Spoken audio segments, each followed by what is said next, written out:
There's a quote that says, muddy water is best cleared by leaving it alone. Now, you may know that I scaled to consistent 70K plus months, but really hitting consistent 10K months, it took me over like 2 years. And honestly, it would have taken like 6 months had I actually had the knowledge, maybe a year. Like, I'm working with an agency owner right now, his name's Aiden.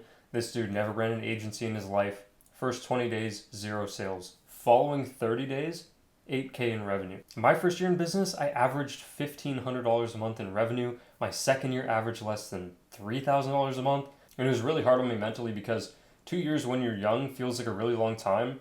And I dropped out of a good computer science university to do this, but had nothing to show for it. The problem was that I just kept messing with the systems in my agency instead of leaving them alone and letting them balance themselves out. Because once you let everything sit, the dust all settles and you hardly even have to do anything, honestly. That's cool and all though, but the hard part is building the knowledge, building the discipline over the course of several years while you have self-doubt, while you have external pressure to succeed. So if you want to hit consistent 10K months as realistically, as predictably as possible, then just for your own sake, just work on your discipline and just watch this whole video just once. It'll really seriously help you. So I just spent 30 minutes recording a video and I didn't capture my screen. So here we are again. So there are three main things I want to cover here. I want to start with a quick story that is very highly relevant. So my girlfriend, she wanted to learn like fish keeping and start building an aquarium. If you're doing that, or if you've done that as a hobby, you know it actually takes a lot of effort and there's a good amount of skill involved, just with literally like keeping your water parameters in check and keeping your water clean and clear and healthy. There's bacteria that needs to be, there's a real balance. And honestly, I see such a major connection between fish keeping and media buying, which we'll get into it. But when she had started out in this hobby, she was watching a million YouTube videos, probably like you right now, and she was learning everything. And she was like, oh, like I need to buy some of this, and this. She'd like go to the store and come back with like $250 worth of shit. And like, then she's like, okay, well, I need to put some of this in. And then like a day later, she'd be like, oh, the water, it's like really like, I don't know, it's like kind of turning a little yellow. What's the problem here? And then she's like, oh, well, maybe the yellow's coming from this like real piece of wood that I put in. It's like yellowy brown. So like, wait, let me take that out. And then like a couple days later, like the water's still kind of off. And she's like, what's wrong? And then she's like putting more bacteria. So maybe I need some of this bacteria, or like maybe I need to balance the pH. And like, she's just like over several weeks was just messing with everything like crazy. And she just could not get the water right. She could not get the water right. And knowing media buying, what I was saying was, yo, just don't touch it for like a week. Just stop. And she was like, no, like I think it's this. I was like, I'll just let her figure this out. Because I knew where it was going, but a lot of people don't. Like, and I wouldn't have known where it was going had I not learned this lesson through running ads. Running ads taught me this lesson. And this all, again, ties back to this quote, and we'll get into what these three things are here in a second, and I'll break each and every step down for you so that you can avoid doing this in your agency, which slows down your service delivery, which makes your like outreach and cold emails and this and that a complete nightmare, and it makes your sales process, it just ruins everything if you're doing this, because you're making unnecessary changes. So she kept doing what she was doing. She was like, oh, I'm going to like add this to the water. I'm going to add that to the water. I'm going to drain a little bit of water and then put some new water in. And like this cycle just continued and continued until after a while she got really frustrated and she was just like, fuck it. I'm just going to leave this and just let it all kind of whatever. She just got frustrated. I think she might have even gotten busy in school, but she was definitely frustrated after a while. And I was like, okay, good. Like this is actually going to balance itself out.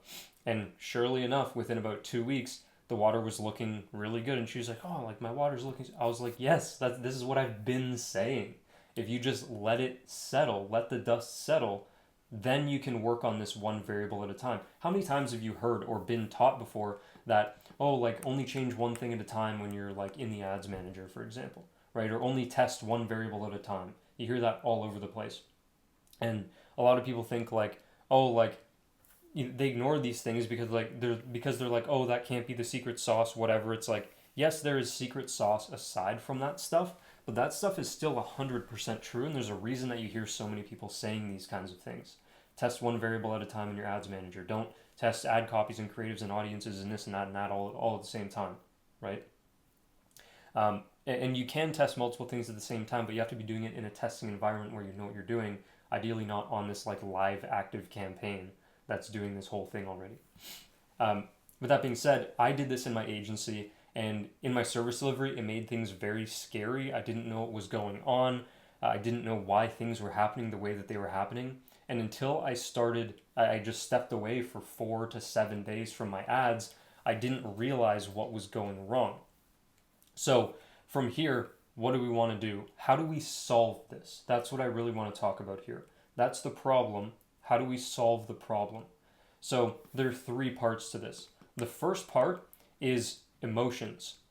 One thing that a lot of people don't understand about business is that business is incredibly emotional, like very emotional. And as guys, we're not super emotionally wired. So what does this mean for you when you're running an agency? Again, whether you're doing your service delivery or running ads for yourself or doing outreach campaigns, whatever it is, you need to understand that you're going to have feelings inside of your body that give you suggestions. And unless you're conscious to what those feelings are, what those emotions are, and what the thoughts that are tied to those emotions are, you're not going to be able to think clearly and make good decisions. You're really not going to be able to make good decisions whatsoever. So, first step is accepting this fact that business is an emotional game. I was like a robot. I was not in touch with my emotions whatsoever. Super dead, super still, like really not in touch with my emotions. Just like, again, robotic, more coming from this like computer science background. But number one, you have to accept this. Now, in knowing this, what we need to do is understand that our emotions are always at play. Always. Now, if you feel like, oh, I don't feel anything right now, it's like we all have like kind of like a baseline, but there's an amplitude, there's a wavelength of your emotions. And in times of stress, the amplitude goes up big time. And you feel your negatives a lot more. You feel your positives a lot more too, the more stressed you are. So you need to be aware of this fact. One of the biggest, problems people face as day traders, as stock investors, is they can't handle their emotions. They see the price going up and they're like, oh, and then they buy it, right? Because everybody's talking about, oh, you got to get into this, and they get FOMO. Fear is an emotion. Being scared is an emotion. They buy in, and then things start collapsing, right? And then panic sell, right? So people are not in control of their emotions. You must be in control of your emotions to be a successful entrepreneur. You must. You have to. Had I known this earlier, things would have happened a lot faster for me. But this is a fact and a half. Now, that being said, what goes into emotions when you're doing service delivery or when you're doing whatever? It's like you want to be more careful when things are going wrong. This is where your negative emotions come into play, when things are going wrong. So this could be, oh, your client's lead cost is going up, or like the number of leads is inconsistent, or maybe the client's complaining and maybe they don't even have a reason to be complaining, but you're sensitive to the fact that they're complaining because you're newer and you want to make sure, or even if you've been in the game for like a year or so, this is still very common. Maybe you're really attached to making sure that they're as happy as possible, but they're not happy and you're not sure why, and you feel like you need to change things, and then you start making changes in your ad account, and then here goes this spiral, and then now we end up in this spot where like you're in this refund situation because you actually screwed it up instead of being able to properly diagnose a problem and take the appropriate next steps. So be very, very cautious of when things are going wrong, and really like feel your emotions, but act in spite of them and slow down. One of the best things that you can do that has honestly made me a ridiculous amount of money is just slowing down. Now, this is part one. This is going to be the 80-20 of what is going to save and make you a lot of money and your client. Same thing. Number two is diagnosing problems. Your job as an entrepreneur is to diagnose problems. Like, you have to find out what is wrong in your business. And then obviously you need to make solutions. What are bottlenecks? So on and so forth. Now, that being said, how do we diagnose a problem? Right? That's another question here. One of the key or simplest first steps to diagnosing a problem, or one of the requirements for diagnosing a problem successfully in most cases, is data. You need to have information. And I'll give you an example. Last week, you got your client 15 leads. This week, you got your client 7 leads. Oh no, what's the problem? Then you start to panic. You're like, the leads cut in half. Like, I don't know what's wrong. Is it the ad? Is it the landing page? Is it the ad copy? Is it the headline? Is it like, and then you start, what's the problem? And then usually what people do is they don't know how to diagnose the problem, so they skip to solutions. And when they skip to solutions, which is number 3, they skip the most important part. They acted like emotionally, they responded emotionally, their emotions took over, and they just went, okay, we're going to do this, and then we're going to do this, we're going to do this, and we're going to do this. And we're going to disobey the rule that is only test one variable at a time, and we're going to change 4 things because, oh no, we need to catch up in this and this and that, and I don't really know what's wrong, and maybe it's this, no wait, no, maybe it's been 48 hours, and then the data says this, and then maybe it's that. It's like, unless you're spending a lot of money on ads, 48 hours is not a sufficient amount of time to make data-driven decisions. It's just not, like, unless you're spending a lot of money on ads. Generally speaking, like $100 a day plus, that's when you can like look at 48 hours worth of data and go, okay, like I have a general idea of what's going on. And that's also platform dependent. Like it's different on Google versus YouTube versus Facebook ads. But the same thing goes with like cold email and stuff, right? Or your appointment setting rate, or your show up rate. That's a big one. Or your close rate. Remember, there's a wave of results. Things are good, and then they're bad, and then they're good, and then they're bad, and then they're good, bad, good. But this is your average result. So what you want to do is look back over time and go, okay, like how does this is maybe where we are right now, how does this compare to the historical line? And maybe other low points, or in terms of lead costs, high points, have we been at that we've bounced back and survived from? There are day-to-day swings. Like from Monday to Tuesday, there are day-to-day swings in your lead costs. I mean, it's obvious, but go look at yesterday's data for one of your clients, and then the day before, and then the day before, and then the day before, and day before.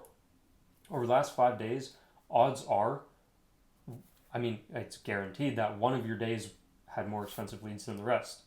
And if you look at 3, 4, 5 of your client accounts, what you'll see, if you have 3, 4, or 5 clients, is that on at least one of the accounts, one of the days your lead cost is going to be something absurd. Like it's just going to be really high, right? Or at least a lot higher than the average.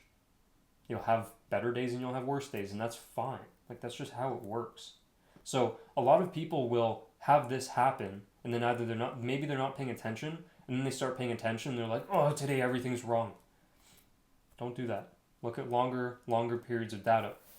And by looking at data, then you can appropriately diagnose a problem. What is happening here? Is this happening? Or alternatively, is this happening? Where you have this negative trend line, right?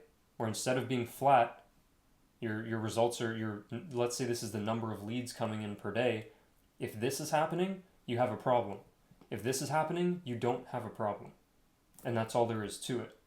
So diagnosing a problem is everything, because a lot of the time, again, people will skip from the emotional side, right? They'll skip number 2, they'll go straight to number 3, the solution. But again, there's no need to do that. Had they known how to diagnose a problem, they could have identified that there is no problem. Case in point, right here. Then, well, this just gets taken out of the picture. Then we don't even have to do work. We don't even have to do anything. So like, if you just look at these 2 charts and look at your data, that's honestly everything.